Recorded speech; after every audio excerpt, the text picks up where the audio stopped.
बच्चों, आपका स्वागत है हमारे चैनल स्टडी सर्कल में। आप सब कैसे हैं? उम्मीद करती हूँ आप सब बिल्कुल अच्छे होंगे। आज की वीडियो में हम पढ़ेंगे क्लास 7 सब्जेक्ट हिंदी वसंत का पाठ नंबर 1, जो कि एक कविता है जिसका नाम है हम पंछी उन्मुक्त गगन के, और इसको लिखा है शिव मंगल सिंह सुमन ने। इस कविता की शुरुआत करने से पहले हम ये जान लें कि इस कविता के माध्यम से कवि हमें क्या बताना चाहते हैं।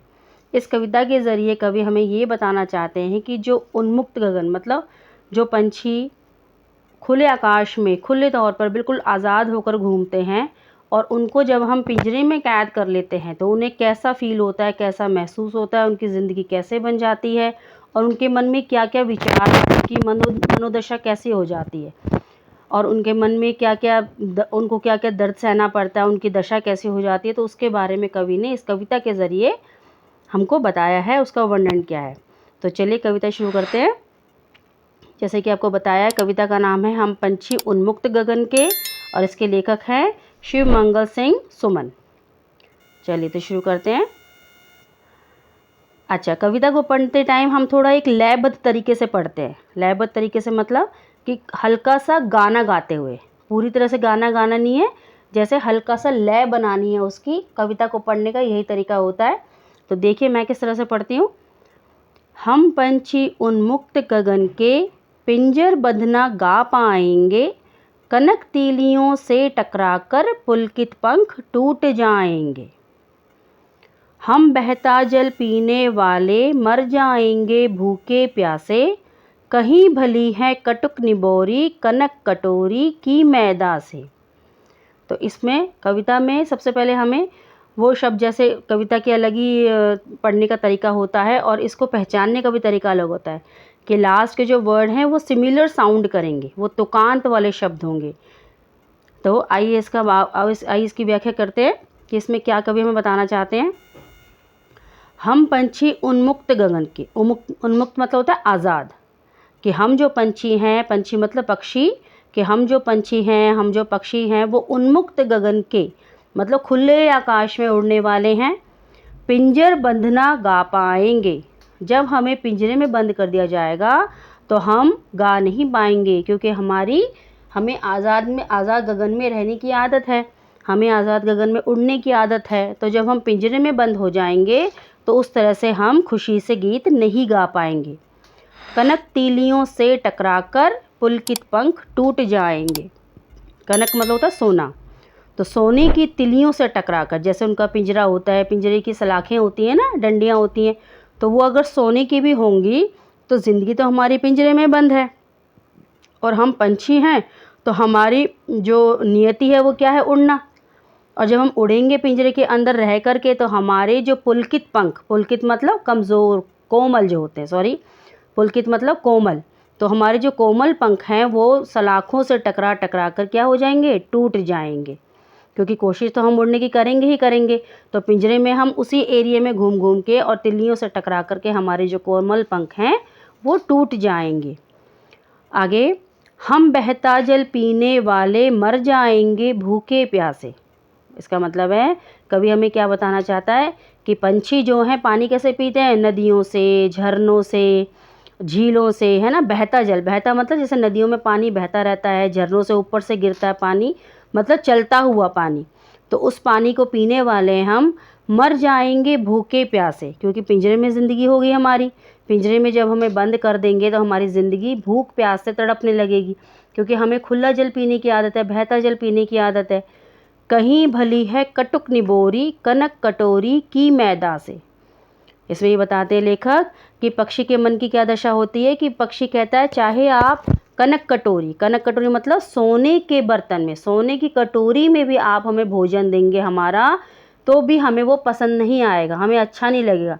उसकी बजाय हमें अगर खुले आकाश में आप छोड़ दोगे और हमें वहाँ पर कटुक निबोरी, जो कड़वी निबोरी होती है, जो नीम का फल होता है, वो टेस्ट में कड़वा होता है, तो चिड़िया कहती है, पक्षी कहते हैं कि वो भी हमें स्वाद लगेंगे, क्योंकि हम आज़ाद हैं।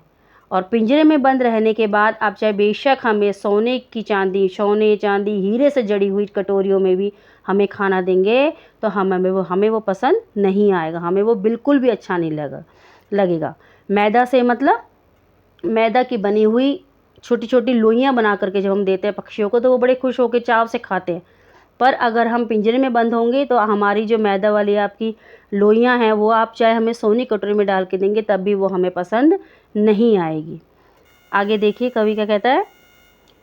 स्वर्ण श्रृंखला के बंधन में अपनी गति उड़ान सब भूले, बस सपनों में देख रहे हैं तरु की फुनगी पर के झूले।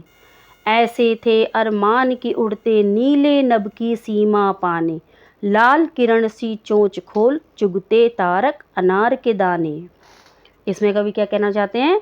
स्वर्ण श्रृंखला के बंधन में, श्रृंखला मतलब होती है कोई चीज़ सीक्वेंस में लगी होती है एक के बाद एक के बाद। ऐसे ही पिंजरे की आप देखोगे जो सलाखें होती है वो एक के बाद एक लगी होती है पूरी, तो वो स्वर्ण मतलब सोना। तो सोने से बनी हुई श्रृंखला पिंजरे में है तो हम एक्चुअल में बंधन में, क्योंकि हम पिंजरे के अंदर हैं।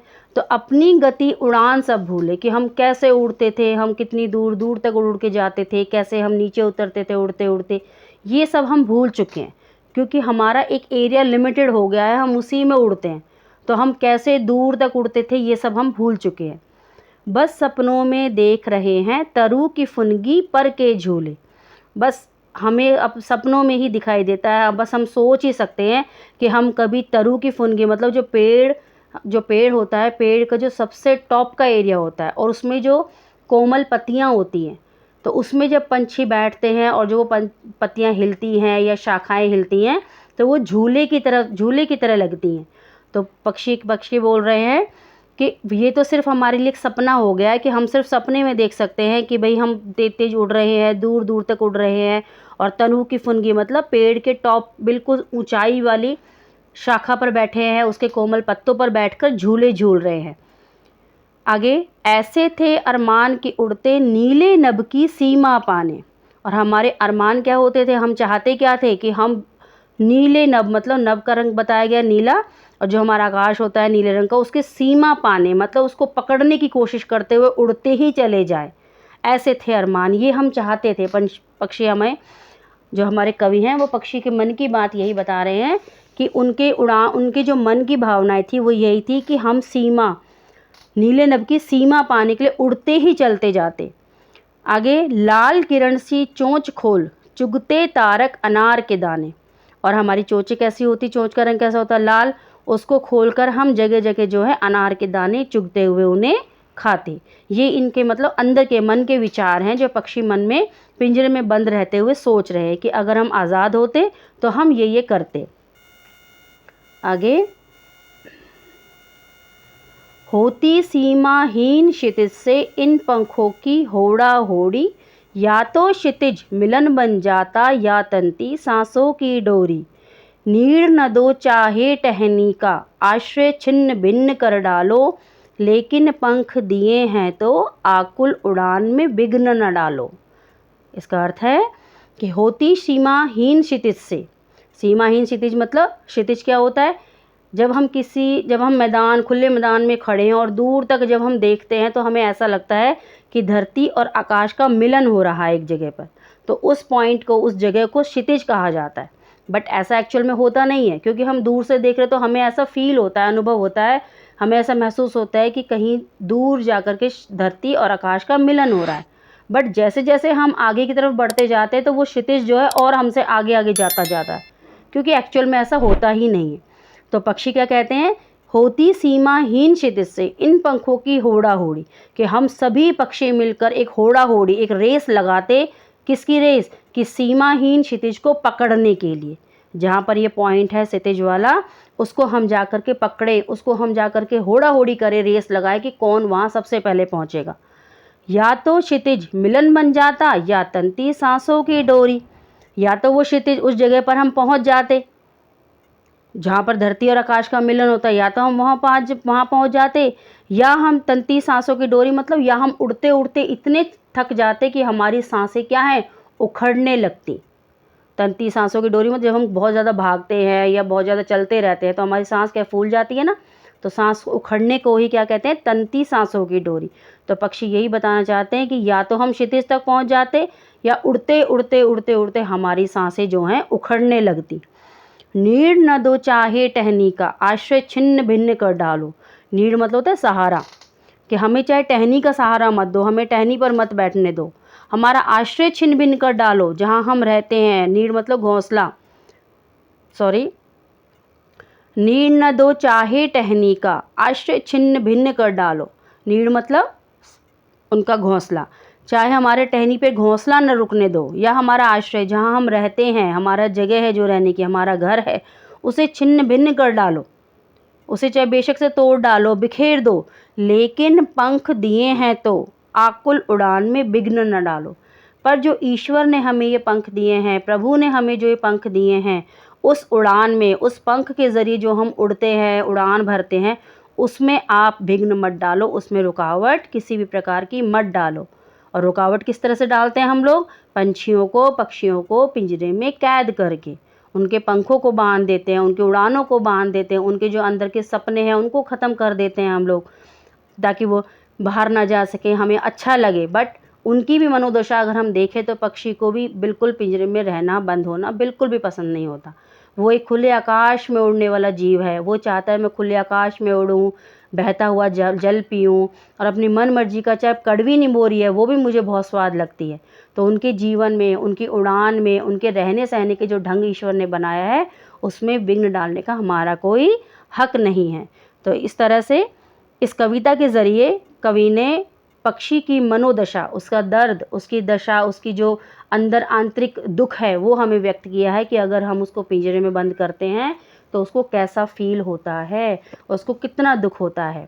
तो इसी कविता के ज़रिए यही सब कुछ लेखक ने हमारे सामने रखा है, प्रदर्शित किया है। तो यहीं पर ख़त्म होती है हमारी कविता हम पंछी उन्मुक्त गगन की व्याख्या, जिसके कवि थे शिव मंगल सिंह सुमन। हमारी अगली वीडियो इसी कविता के प्रश्नोत्तर और शब्दार्थ के बारे में होगी। और अगर आपको मेरी ये वीडियो पसंद आई है तो इसे लाइक करें, हमारे चैनल को सब्सक्राइब करें और बेल आइकन दबाना ना भूलें, जिससे मेरी लेटेस्ट वीडियो की नोटिफिकेशन आपको सबसे पहले मिलेगी।